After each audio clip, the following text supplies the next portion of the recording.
Sil, do you want a Snickers bar? Oh, let's see if she can catch. Just for my entertainment. I was going to try to bounce. I'm sorry. Let's see if she can throw. No, I can't. Look at Oh my God. That was like the Mine was most solid, perfect Ted. throw. Paid for college. Just saying. Did you play softball? Yes. That's a prerequisite. What position? Prerequisite. Middle infield. The Hollow Bunny.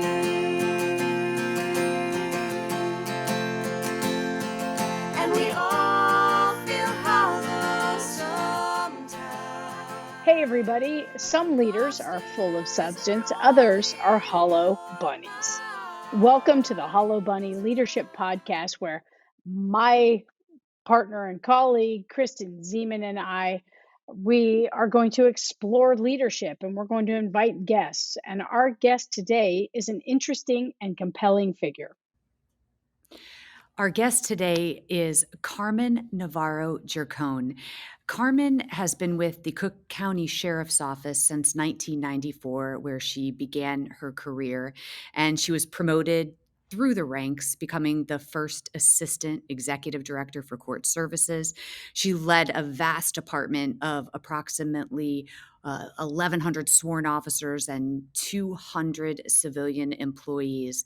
And she, in 2020, accepted the position to serve as the executive clerk for court operations and administration for the clerk of the Circuit Court of Cook County. We caught up with her today because many know her as the candidate for Cook County Sheriff. She jumped in this race in January, and she has been on a roller coaster of a ride. She actually got challenged by her opponent, the sitting sheriff, and she was kicked off the ballot. She fought that at the Training and Standards Board, and she was then reinstated on the ballot. Then that was challenged, and it went to the appellate court, where she was kicked off the ballot. And then the Supreme Court, the Illinois Supreme Court, refused to hear her case. And that's where it lands. And as you can imagine, this is why I wanted to talk to her today, to hear her story and her journey of how she got here. So I give you Carmen Navarro Gercone. Carmen Navarro Gercone, welcome to the Hollow Bunny podcast. You are our very first guest. I mean, we already have millions of listeners, but you are our actual very first guest. How do you feel about that? That is, I'm honored. I'm honored. So maybe now with me today, you'll have 1,000,001. I think we will. You have a major following, and I'm going to jump right in. You and I have known each other because of the FBI National Academy, but I want to back up there. You have been a candidate for Cook County Sheriff. That is not why I wanted to have you on. I wanted to have you on because you are a badass woman, and that's what this podcast is about. Our Hollow Bunny podcast is a leadership podcast, and it's about people who are not hollow bunnies, who are filled with substance. And myself and Sylvia Moyer wanted to talk to you because I love and adore you, and your story is about resilience. But you've been with Cook County Sheriff since you started in 1994. But I want you to give a little bit of background to our listeners about who you are and where you are today. Well, I'll do it quickly. I've been practicing for the last few months because they only give you 2 minutes to introduce yourself when you're going around meeting people. But yeah, I started the Cook County Sheriff's Office in 1994. I was a single mother on public aid. I had 2 young sons. I was looking for a job, and I found a career. It was very exciting. I didn't even know who the sheriff was at the time I stood in line for the application. Like, what do they do? To the point where my first assignment was at the Daily Center, and I actually carded the sheriff when he came through the door because I didn't know who he was. And my sergeant came running across the lobby saying, "What are you doing?" I said, "You told me to stand here and check IDs." He's like, "That was the sheriff." I'm like, "How am I supposed to know? His picture's hanging right there." Okay, observation wasn't wasn't my strongest suit when I started at the age of 21. But fast forward, I worked really hard. I found that I enjoyed talking to people and meeting people and solving problems. and I found a new way to channel my passive aggressiveness, where I can smile and still get people to do what I wanted to do with the least amount of energy possible. And I really enjoyed it. So I was successful. I was able to be promoted to sergeant and lieutenant, assistant chief, deputy director. I got to attend the FBI National Academy in 2013, which was phenomenal. And since I had no formal college education, I was a teenage mom, so I didn't get a chance to go to college, and I was working so that my children could go to college. I was a bit intimidated when I went to the FBI Academy, when they started talking about the APA format and having to write papers. And I was calling my kids back at home. I'm like, what is this? They're like, oh, you have to set this up. I'm like, when I come home in 2 weeks, you've got to set up my laptop because I don't know what any of this is. And it turned out that I was a lot smarter than I thought I was. I didn't give myself enough credit. It was really empowering to know that even at 40 something that you can learn something and excel as long as you weren't afraid to ask questions and you didn't let your ego get in the way. I love that. Sil, are you geeking out at the APA format comment right Well, now? I'm not only geeking out, I'm shaking my head because I don't understand how we got to present day and the whole election fiasco. I mean, I'm so intrigued. I have a million questions. Oh, there is plenty where that came from. So, all right. So, Carmen, my question for you is, what made you decide to run for sheriff? I left the sheriff's office on November 30th of 2020. I took a leave of absence. I was at the point where I got tired of being invited to the table, but told over and over that I couldn't speak while I was there. It didn't help that my two mentors in the sheriff's office had just left. So Kelly Jackson and Dana Wright, who were my biggest supporters, had left for kind of the same reasons. And I kind of felt like I had to stay and fight a little longer. And I really tried to do that.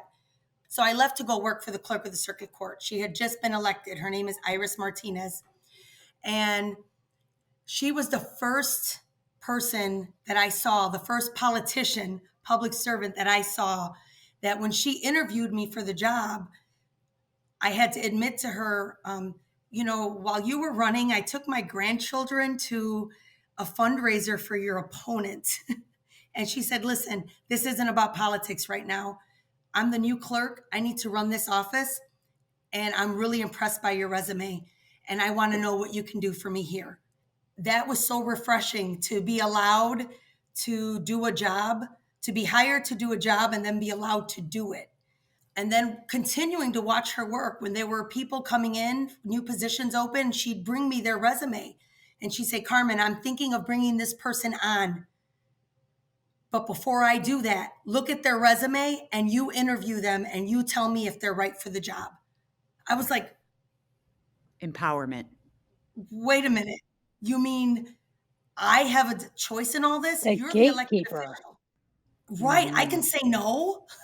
Mm-hmm. It was like the ethics and morals that she brought gave me a whole different view of what being a politician was. It was about public service.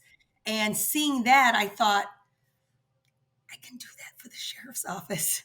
So I waited a few months, considering that she had just given me the opportunity to come run operations for her. So, Carmen, I have a question about this. I'm not in the atmosphere of Chicago and Cook County, and my hunch is our listeners around the world, Oprah, Richard Branson, all the people that travel the globe and are listening right now, they'll want to know more about this election. How would you be able to describe for us in this kind of encapsulated kind of time? How would you be able to describe for us what the heck is going on with this election? Help me understand as an outsider from Chicago, a person outside of Chicago. Well, I'm going to try to explain it that way, and also a way to keep Ted from hitting the siren. So I'll do both. So I'm going to He's walk looking this. for an opportunity, Carmen. Do not. I know Don't he give it is. to him. Don't I'm give it not to going him, to give it Carmen. to him. I'm going to walk this line. Okay. So last year, well, obviously with everything going on across the country, there was this push for police reform. And in Illinois, they came up with the Safety Act, which was supposed to improve police training and communication and rebuild kind of the relationship between law enforcement and our Black and brown communities to kind of build the trust back and give them some trust back in law enforcement. In the midst of all that, they really wanted this bill passed. So behind closed doors at about 3 a.m, the legislators and the Illinois Sheriff's Association had a meeting. What is it going to take to get this bill passed? We need it passed. We can revisit changes, but what do you need? And the Illinois Sheriff's Association said, we need this.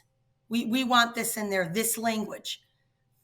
And the language was an additional qualification to be able to run for sheriff in Illinois. So the qualification said that to be eligible to run for sheriff in Illinois, you had to have a certificate attesting to a basic law enforcement certification as prescribed by the Illinois Training Standards and Training Board, or a substantially similar training from another state or the federal government. So fast forward, silly me, when I decide to run and everyone's talking about this law, because it didn't go into effect until January of this year. And that's when everyone found out that there was an additional sentence which read, it doesn't apply to a sitting sheriff. I'm going to underscore something right here. I am from the Chicago area, and so I know how confused you are, and I just want you to know, so am I. And my question to you, Carmen, is what in pray tell does this have to do with police reform? This little phrase that was stuck in under the cloak of darkness. So I still contend, and I say it loud and clear, and every time I go, I truly believe this was, they saw it coming. Tom Dart specifically, who's currently the sheriff here in Cook County, he's been the sheriff for 16 years. Before that, he was the chief of staff, but he's been in politics since he was a teenager. His father was a lobbyist. Before this, he was a state's attorney and a state legislator. So a lot of these guys downstate and gals he worked with, so he knew them personally. As I said earlier, I left the sheriff's office in December of 2020. Kelly Jackson and Dana Wright left before me. This was introduced in February of 2021, just a few months after, and with the rumors that we had all left because one of us was planning on running for sheriff. And the one thing that Tom Dart feared was a woman running against him, because he felt as though he could not and would not be able to beat a woman. So there's a lot of stuff here, right? And I understand, and is this accurate, that you entered the race, you were removed from the ballot, you appealed, you were back on the ballot, you were removed from the ballot, you're back on the ballot. What is the fight in you? Is that accurate, first of all? And then, I mean, it's been said that you don't defeat somebody until they quit. So was I right in that on and off and on and off? And then can you speak to the defeat and the quit, and what the heck do you do with all this? Yeah, so I was challenged first. Tom Dart challenged my signatures. I beat that one. Then he challenged the qualifications. The electoral board did vote to take me off the ballot. I took it to circuit court. Who better than the circuit court of Cook County and that judiciary to understand how the Cook County Sheriff's Office works and what we actually do?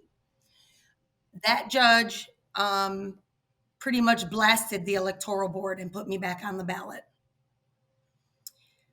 Tom Dart appealed, took it to the appellate court.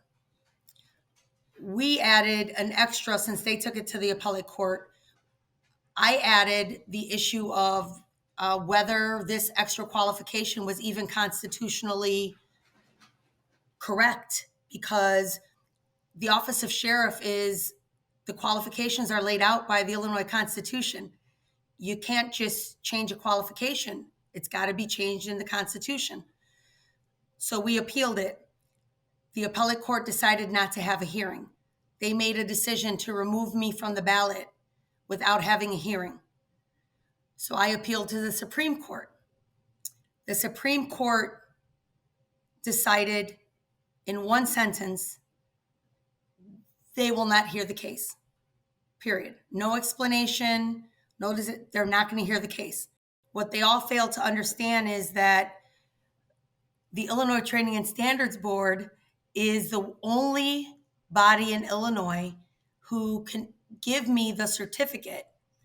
And back in February, via email, which was presented in all the courts, they told me they had not developed a process for reviewing files for individuals who want to run for sheriff. They will not develop a process, and that it would be up to the electoral board.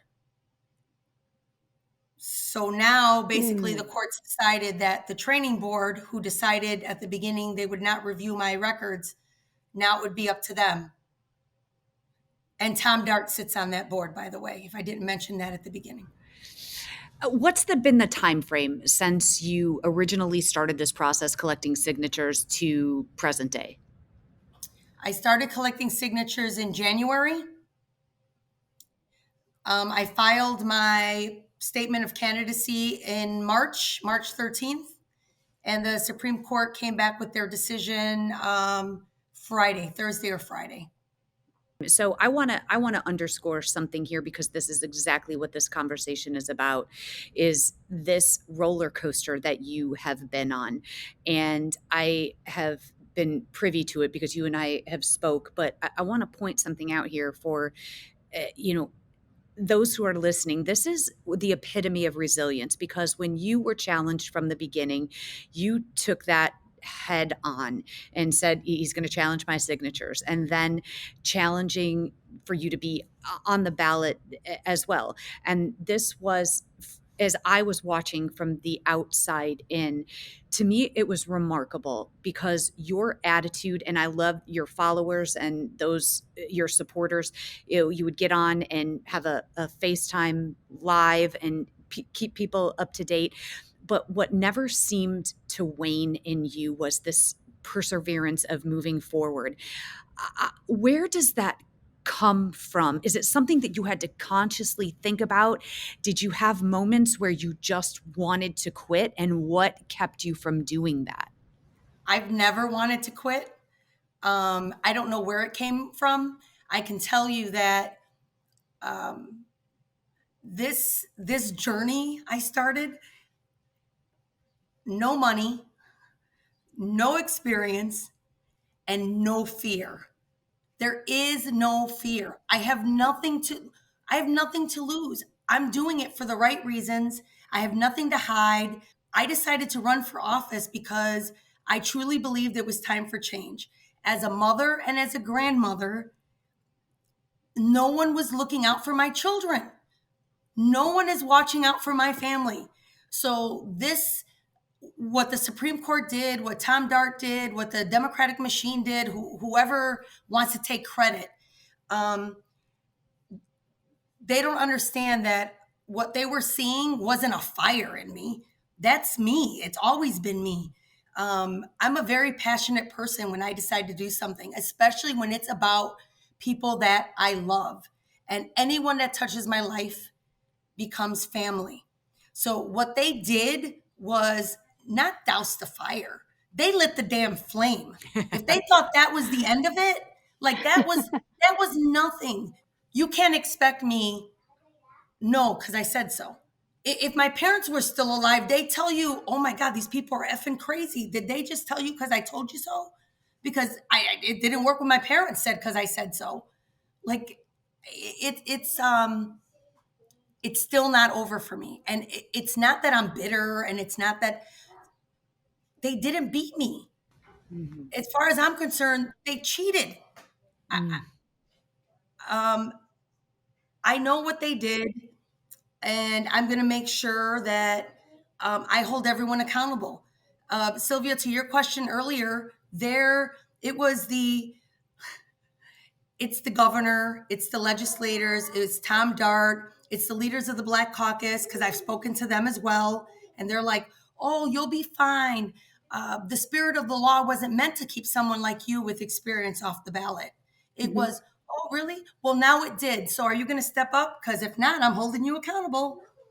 It is the Attorney General. It's the Illinois Training and Standards Board. There's 6 of them together. So you all got in this fight to keep Carmen Navarro Gercone's name off the ballot. You better make sure that each and every one of your houses, when it comes to this process, is clean. Because the only process I have to worry about is Carmen Navarro Gercone's. And Carmen has been such a leader in our profession and a colleague. And that's why it was a little I was dumbfounded by this concept that she was missing this certification when, I've stood shoulder to shoulder with her, albeit, in 2 different organizations. But as far as leadership and her skills, first of all, I was sad to see her leave, and you were very cryptic about what was next because I asked you what's next, and I'm looking back on that conversation that you and I had, and so just the idea that you wanted to continue that leadership for the county of Cook was amazing to me, and so this leadership that you have inside you, do you think that do you think it comes naturally to you? And it almost sounds like it does, like you're just a fighter and a fighter for what's just. Is that pretty accurate to say that this just lives in you, or is it something that you developed? I think everything that happens in our lives, experiences kind of mold us. And I'm going to say it wasn't always in me. I grew up in the West Humboldt Park neighborhood of Chicago, and mostly Puerto Rican, same music, same food. There were really no differences, right? With the kids I went to school with, we were all kind of the same. And then my brother was murdered because of gang violence. And so I had to leave this community where everyone, for the most part, I was the majority. We listened to the same music. We dressed the same. No one made fun of my curly hair. Like it was, I never noticed that there weren't a lot of differences. And I had to leave that when I was 13 years old and going through puberty to move to Skokie, Illinois. Now, for those of you who aren't from the Chicago area, and this was in 1984, Skokie and Humboldt Park couldn't be any more different. Skokie was predominantly Jewish. No Latinos when I moved to Skokie in 1984.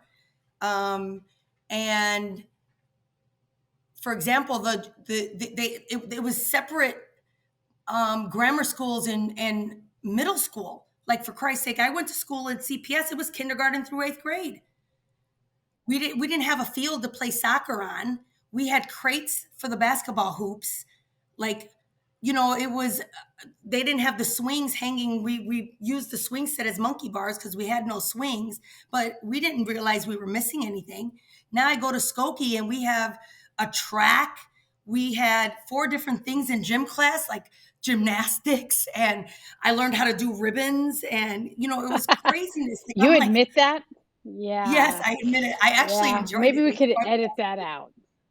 It's not very Cook County Sheriff like Carmen. I'm not judgy. Let me tell you, I was good. Yeah. I was Okay. good. I don't doubt it.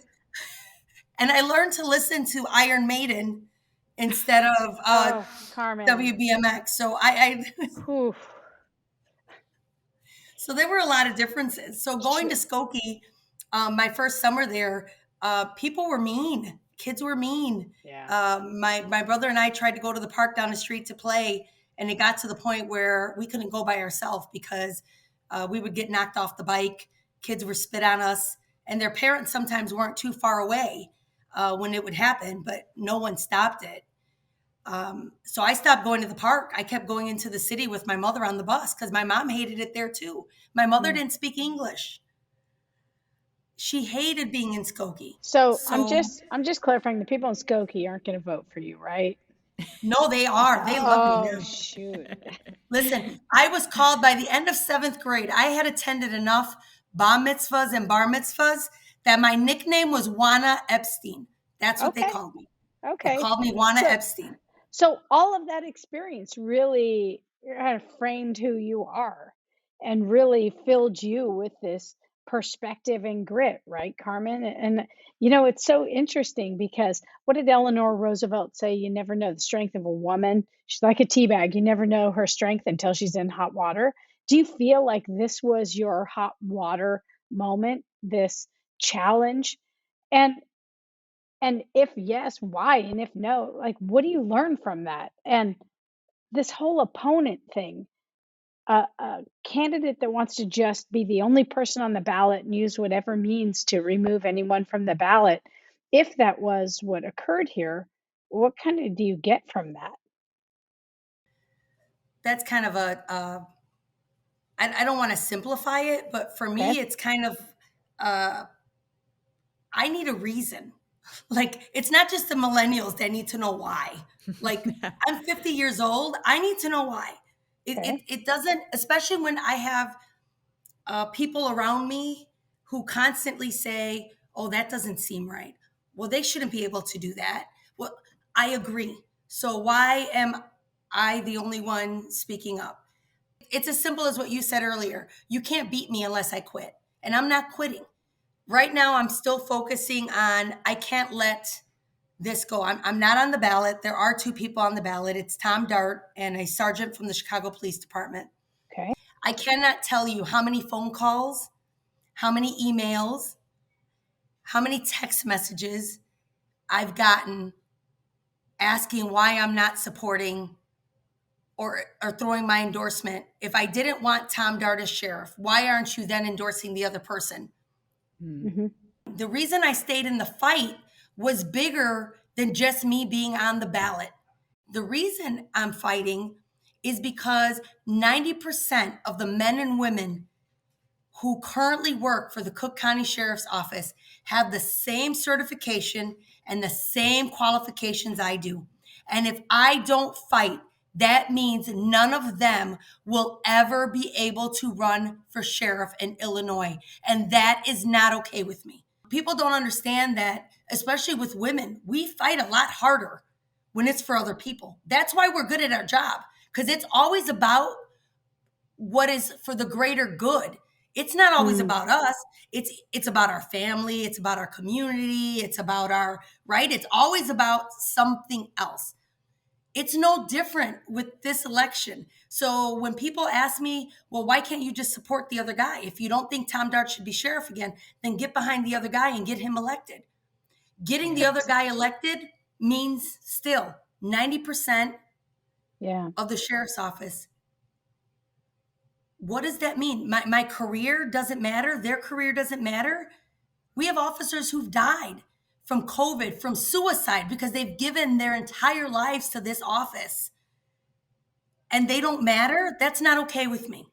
I don't want this to be an issue for anyone, especially someone who's given so much. The whole point of an election is to give voters a choice. Unless I'm confused, unless I'm missing something here. Unless you've gotten that wrong. Exactly.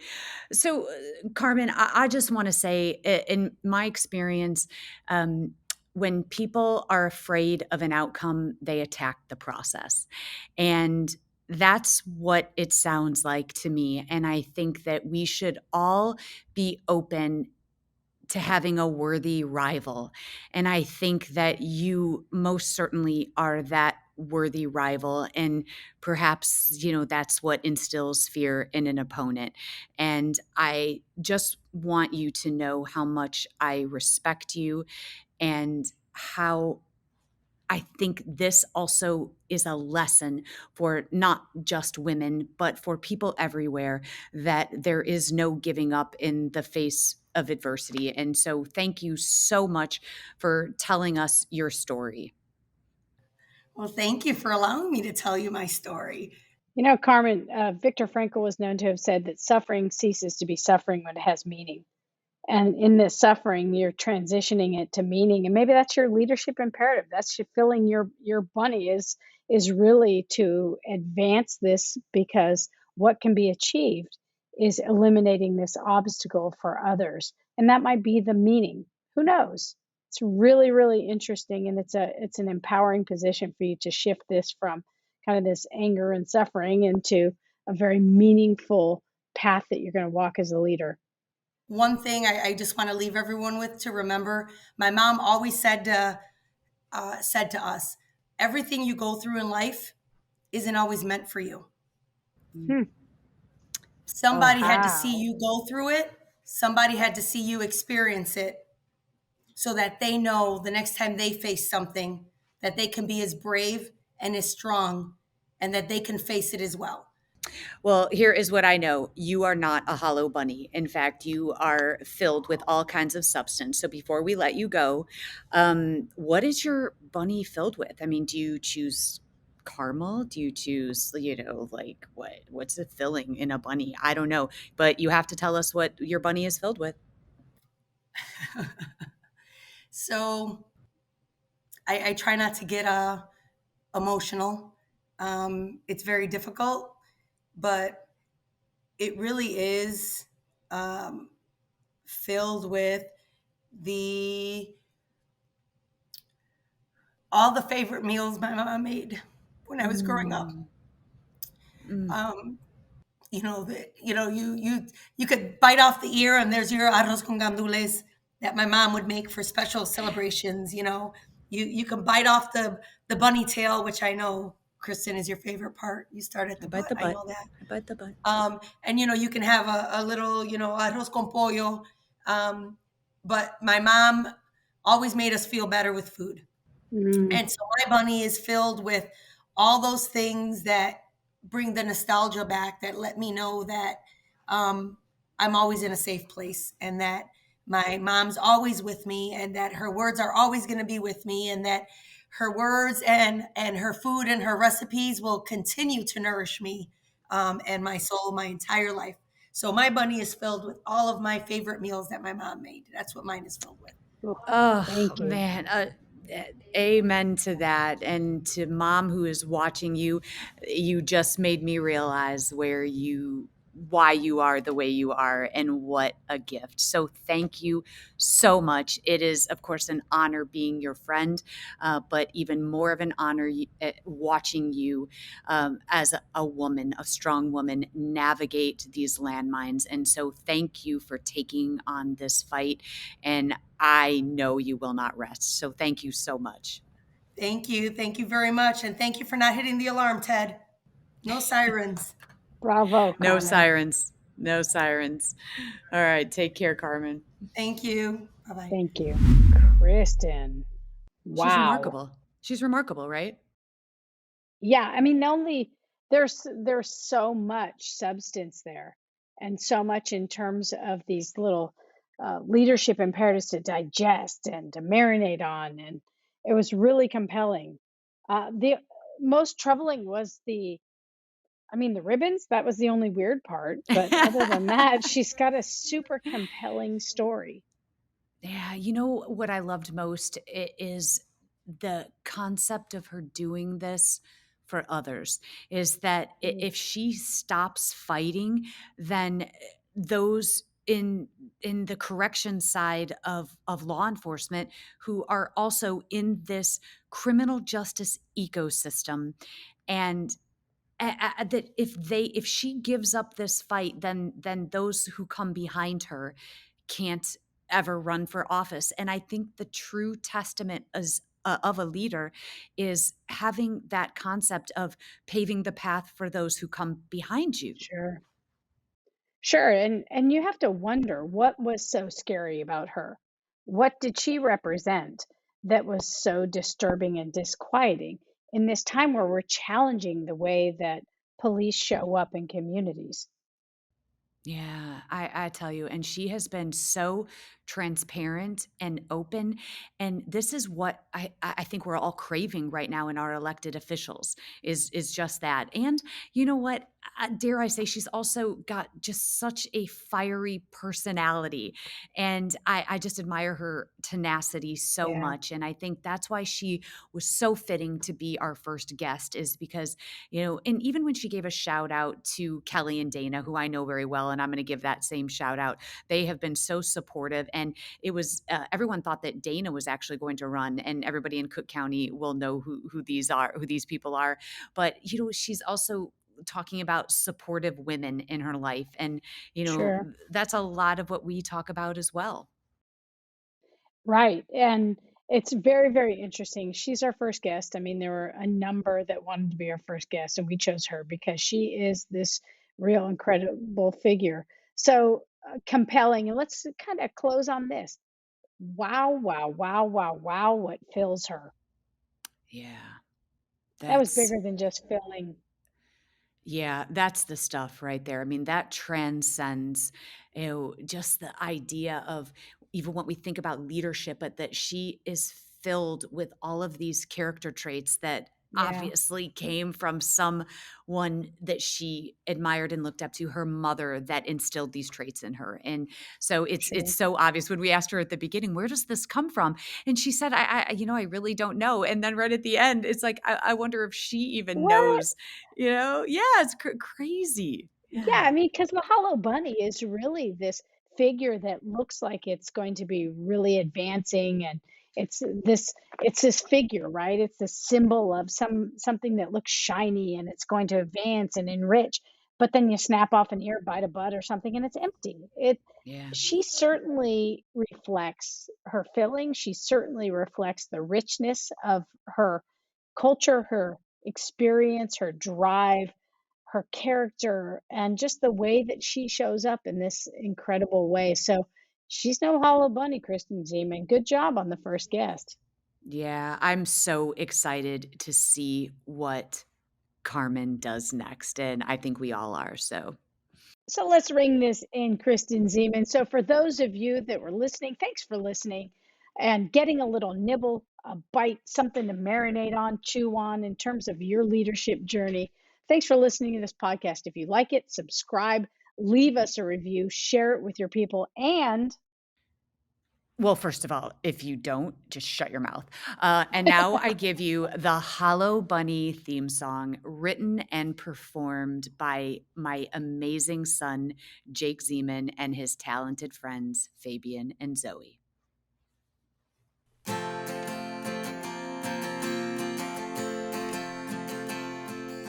When you look inside, what do you find?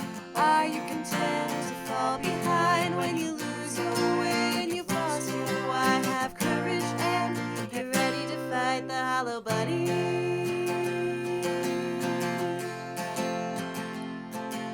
When the way ahead is covered in smoke and you're tired and you're scared and you're losing hope, you'll open your heart and your eyes to see a challenge and a question. Why not me? To fight the hollow bunny.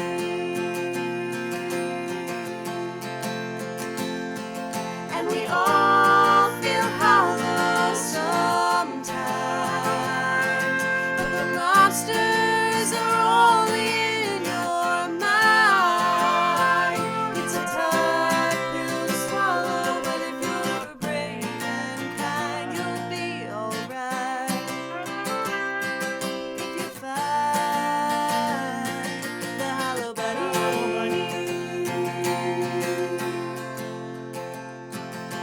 When the challenge ahead scares you to death, you tame the imposter inside instead. To change the world, you've got to start small. It takes a leader to say, I don't know it all. And I know I'm gonna fall, but I'll pick it up and come back stronger. Failing forward and moving onward, doing the hard thing and the right thing, forever fighting the hollow bunny.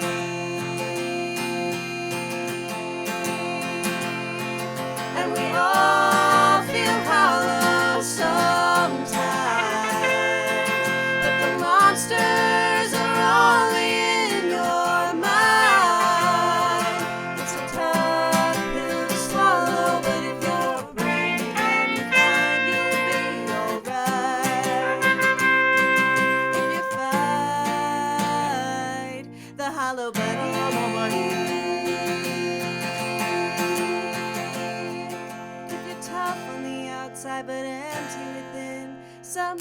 gonna crack, you've gotta start again. You're tough on the outside, but empty within.